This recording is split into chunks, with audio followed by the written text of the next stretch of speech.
Hello student, कैसे हैं आप। नेक्सस एजुकेशन पॉइंट में आपका स्वागत है। आज हम बात करने वाले हैं MPSC 003 IGNOU university first year. Topic है 73वां और 74वां संविधान संशोधन अधिनियम के बारे में बताइए। तो बच्चों, 73वां 74वां संविधान संशोधन की प्रमुख विशेषताएं आपके एग्जाम में पूछता है, या तो ये 73वां 74वां संविधान संशोधन अलग अलग करके क्वेश्चन भी पूछ सकता है और मिला के भी। तो चलिए देखते हैं 73वां 74वां संविधान संशोधन क्या होता है। तो 73वां संविधान संशोधन जो है वो पंचायती राज व्यवस्था से संबंधित है, जबकि 74वां संविधान संशोधन स्थानीय स्वशासन से संबंधित है। तो भारत में प्राचीन काल से ही पंचायतों का अस्तित्व रहा है। आपको पता ही है, प्राचीन काल में पंचायती महत्वपूर्ण थी। पहले राज्य व्यवस्था या सरकार होती नहीं थी, तो जो गांव की या स्थानीय लोगों की जो समस्याओं का समाधान जो होता था वो पंचायतों के माध्यम से होता था। सभी लोग, जो गांव के वरिष्ठ लोग हैं, वो इकट्ठा होकर जो गांव की समस्या है उस पर विचार विमर्श करके सारे संपूर्ण फैसले लेते थे। तो पंचायतों का जो काल रहा है, वो अस्तित्व रहा है, वो प्राचीन काल से रहा है। अगर हम बात करें राजतंत्रीय शासन प्रणाली में भी पंचायतें बहुत ही महत्वपूर्ण भूमिका निभाती थी और ये न्याय जैसी गतिविधियां करती थी।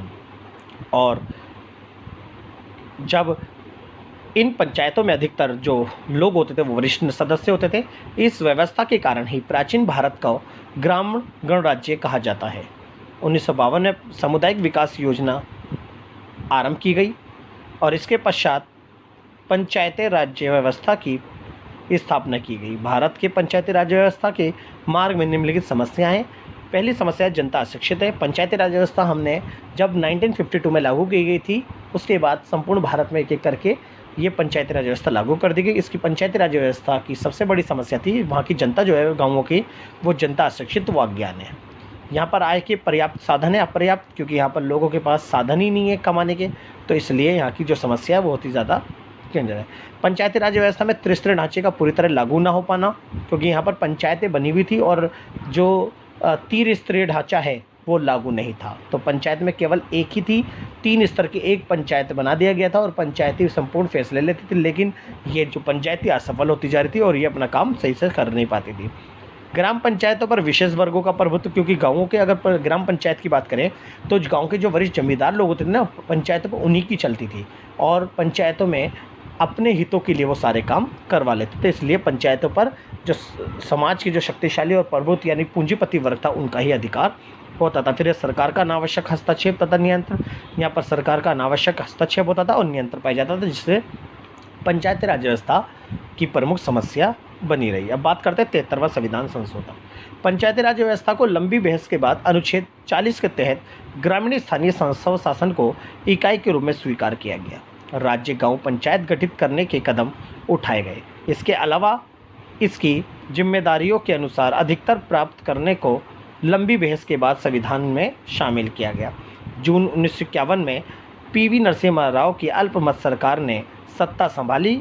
इसने पंचायती राज व्यवस्था को पहली प्राथमिकता देते हुए 73वां संविधान संशोधन विधेयक 1991 में पेश किया, जिसे 22 दिसंबर 1992 को काफ़ी विचार विमर्श के बाद संसद ने पारित कर दिया गया। परंतु पारित होने के बाद इस पर 24 अप्रैल 1993 को इस पर हस्ताक्षर किए गए, जिसे ये 73वां संविधान संशोधन अधिनियम कहा गया। तो इस तरह से 73वां संविधान संशोधन पंचायतों से था, पंचायतों में कुछ सुधार करना था। इसकी प्रमुख विशेषता पहली बात करते हैं, पहली है त्रिस्तरीय ढांचा। जी, पंचायती राज व्यवस्था जब लागू की गई तो पंचायती राज व्यवस्था जो 73वां संविधान संशोधन था, इसके तहत हमने संविधान में संशोधन करा और पंचायतों का जो एक स्तरीय ढांचा था, अब उसे त्रिस्तरीय ढांचे में बदल दिया और संविधान संशोधन करके जो गाँव है यानी ग्रामीण स्तर पर 3 स्तर की सरकार बना दी, जो कि ग्राम स्तर, ब्लॉक स्तर और जिला स्तर के नाम से जाने गई।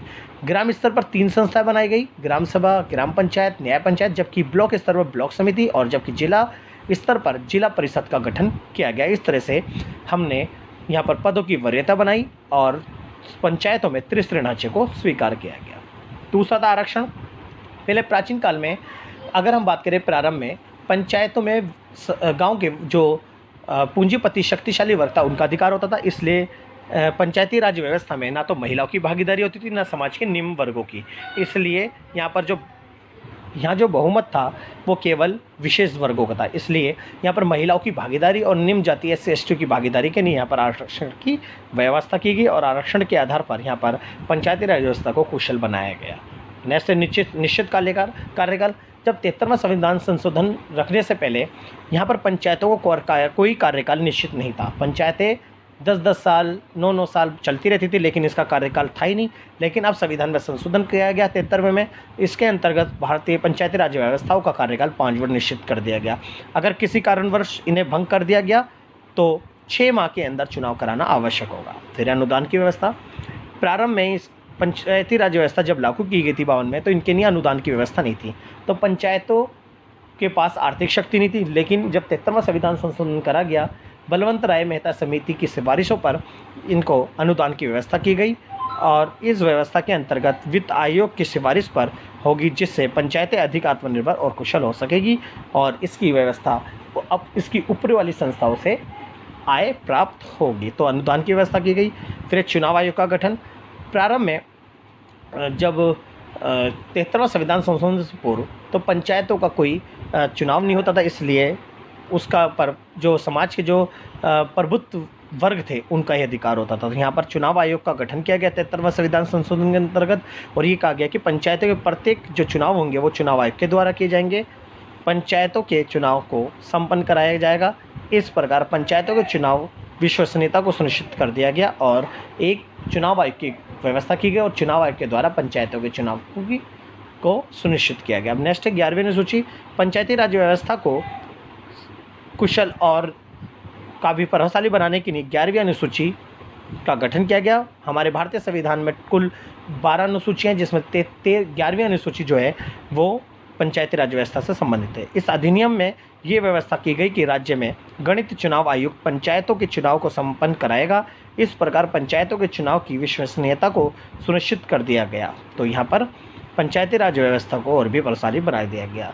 फिर है विस्तृत कार्य क्षेत्र, पंचायती राज व्यवस्था यानी 73वां संविधान संशोधन की 7वीं विशेषता है 11वीं अनुसूची में पंचायतों के कार्य क्षेत्र का वर्णन किया गया। इसमें अन्य सभी कार्यों के अतिरिक्त रोजगार के साधनों को बढ़ाना, शिक्षा को बढ़ाना, महिला व बाल कल्याण के कार्य करना, अपंग, दुर्बल और मानसिक रूप से कमजोर लोगों के कल्याण के कार्य करना शामिल किया गया। और ये 73वां संविधान संशोधन के अंतर्गत जो सरकारें होगी पंचायतों पे काम करने वाली, वो सभी इसी क्षेत्र में काम करेगी। तो ये हमारा था 73वां संविधान संशोधन। अब बात करते हैं 74वां संविधान संशोधन।